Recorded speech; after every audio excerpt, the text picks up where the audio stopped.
I was tagged by Talia at Talia Nerds Out in the Quick to Judge book tag, and you're supposed to pick 10 books off of your bookshelves and read the first paragraph in the book and then judge them from 1 to 10, and then number 1, put it on your TBR.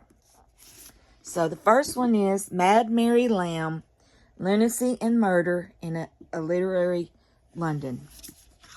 So the first paragraph. It was Thursday afternoon in London on September the 22nd, 1796. Well-dressed men clattered through the cobbled streets, chatting with one another over the knotty cases of law they were tackling. They seemed to stand straighter and taller than those they passed. The women hawking eggs on the corner. The street brats throwing old onions at one another. These men had grander things on their mind. They came out of cloistered quarters, the ancient Inns of Court, into the rabble of London. They noticed the autumnal change of seasons, more distinct this day than ever a week before. The sun sinking nearer the Thames to the south, the clouds gathering thicker and lower, and a gray chill in the air. And I picked Southern Daughter, The Life of Margaret Mitchell by Darden Ashbury Byron.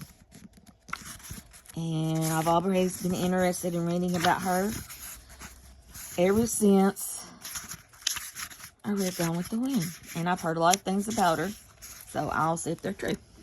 And this is a prologue. Perched in the tall pine tree high in her backyard, or ensconced in the tower of her parents' Victorian mansion, the tiny child with strawberry blonde ringlets and the enormous blue eyes commanded the whole world. From her heights, Margaret Mitchell could see everything. Okie doke. This is Scott's Last Expedition by Robert Falcon Scott. All right, forward. Some years ago, the British Broadcasting Corporation interviewed Triggy Gran, then in his 80s, 60 years before, a sub-lieutenant in the Norwegian Navy and an expert on skis. He had been a member of Captain Robert Falcon Scott's 1910 Antarctic expedition to the South Pole.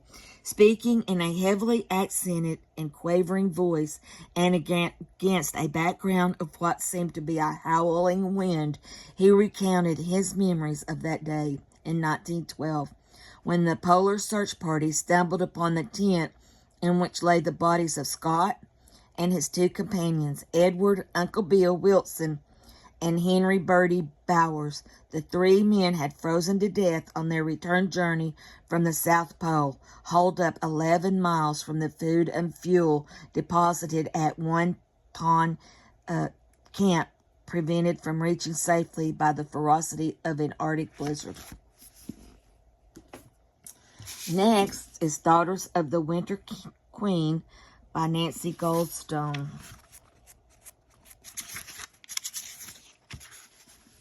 The introduction. The day had dawned incongruously fair, the soft rays of the winter sun gradually diffusing the darkness to eliminate the forbidding aspect of the vast medieval fortress, nearly 5 centuries old, that dominated the surrounding landscape. But the warming light did nothing to lift the spirits of those sequestered behind the citadel's impregnable walls, for on this morning Mary Stuart, Queen of Scotland, was to be executed. And now here's one about my man. Clouds of Glory, The Life and Legend of Robert E. Lee by Michael Korda.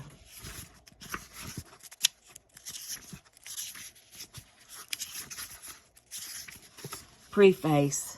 Deported. In October 1859, Brevet Colonel Robert E. Lee, commanding the 2nd U.S. Cavalry in Texas, was home on leave, laboring to untangle the affairs of his late father-in-law's estate.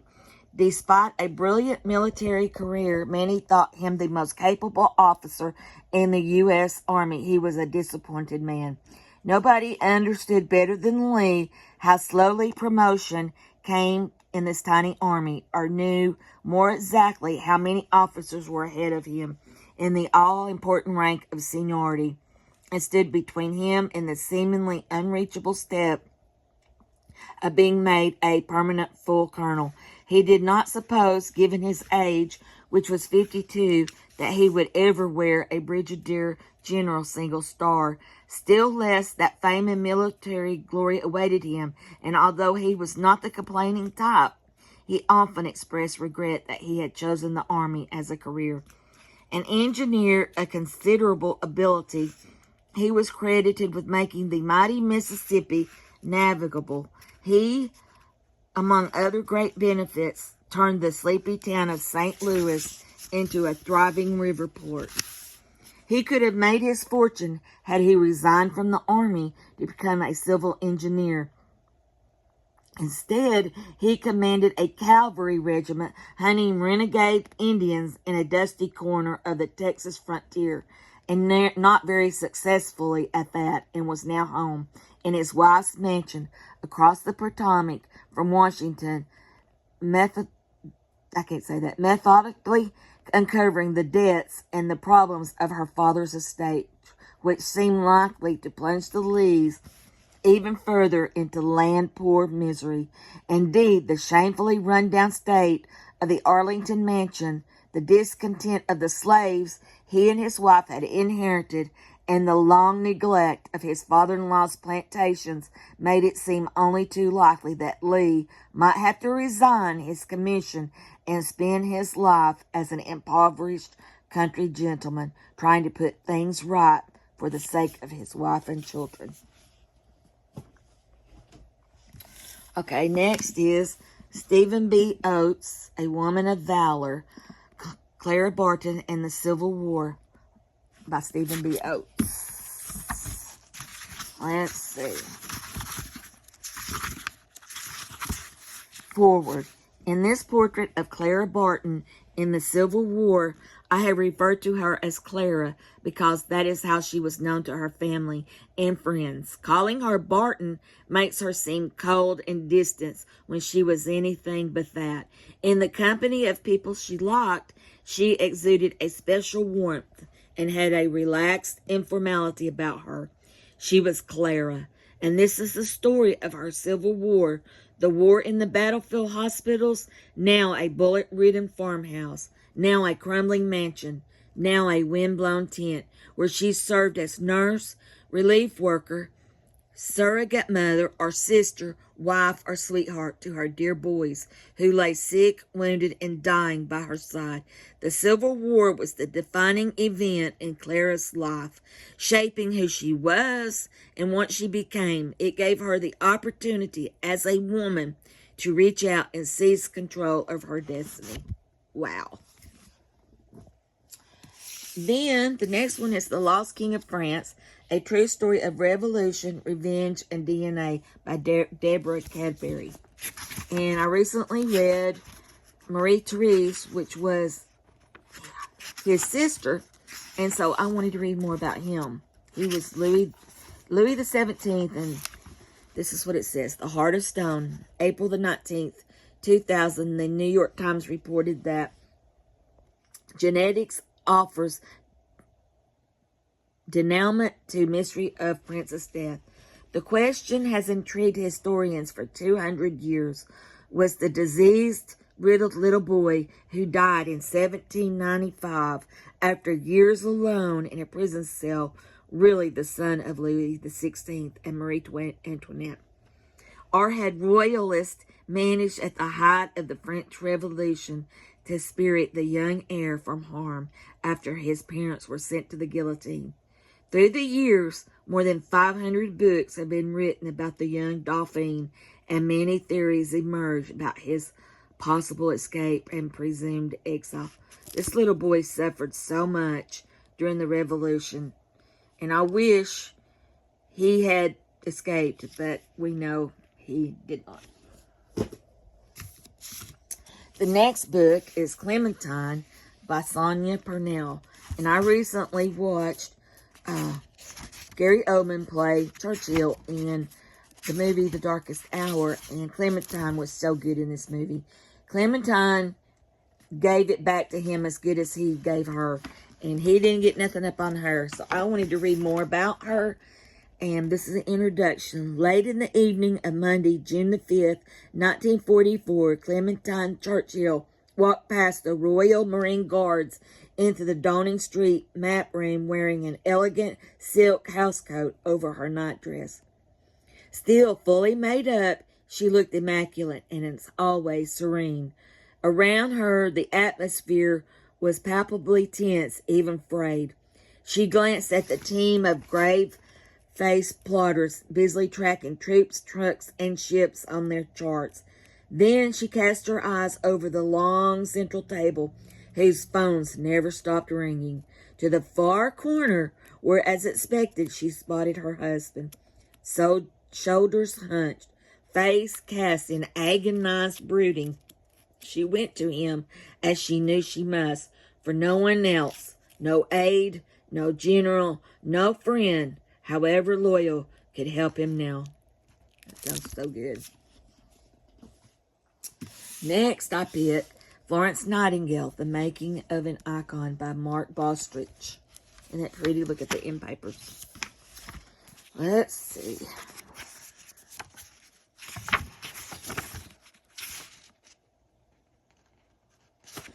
Prologue. As the cortege passed Buckingham Palace, the sentries presented arms, and the guards stood to attention. In the streets, people stopped to stare, men respectfully removing their hats as they did so. At Waterloo Station, the plain oak coffin was lifted onto a waiting train, and at Romsey in Hampshire, the train's destination, the coffin was placed on a funeral carriage, drawn through the town by two dark horses. Children ran after it, or sat on the small bridge over the River Tess to catch a prized view as the carriage went by.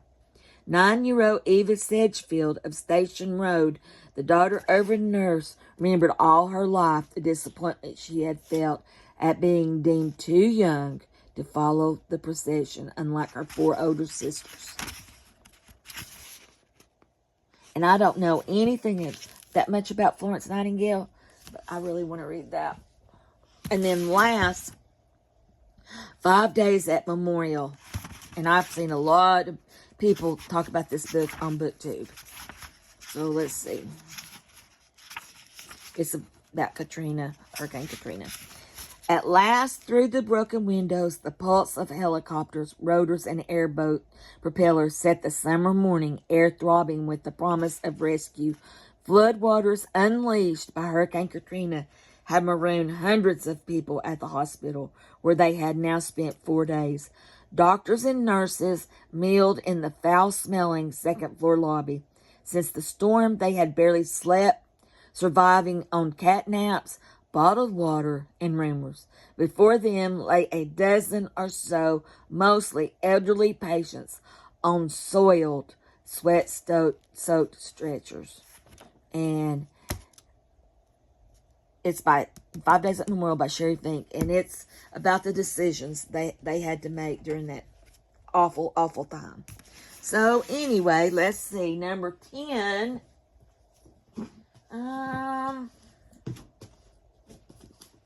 I think will probably be this. Number 10. I think this will probably be number 9. Number 8. Probably this one. Number 7.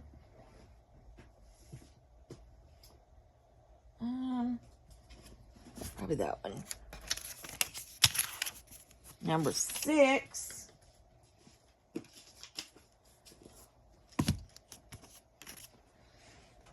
Number 5.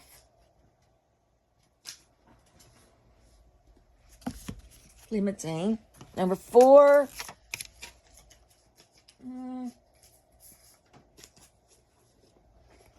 Mad Mary Lamb.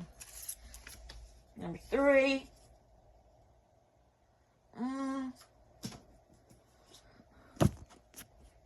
Southern Daughter. Number 2. Robert E. Lee, and I really thought that would be number one, but Clara Barton. It sounds so good. So here they are. Number 10, Scott's Last Expedition. 9, 5 Days at Memorial. 8, Florence Nightingale. 7, Daughters of the Winter Queen. 6, The Lost King of France. 5, Clementine. 4, Mad Mary Lamb. 3, Southern Daughter, Margaret Mitchell. Number 2, The Robert E. Lee, The Clouds of Glory. And number 1, I cannot wait to read this. It just sounds so good. A Woman of Valor, Clara Barton. And I can't wait to see other people's picks. I would love to see Bill Rutenberg 10 top books that he picks. So anyway, thanks for listening. Bye.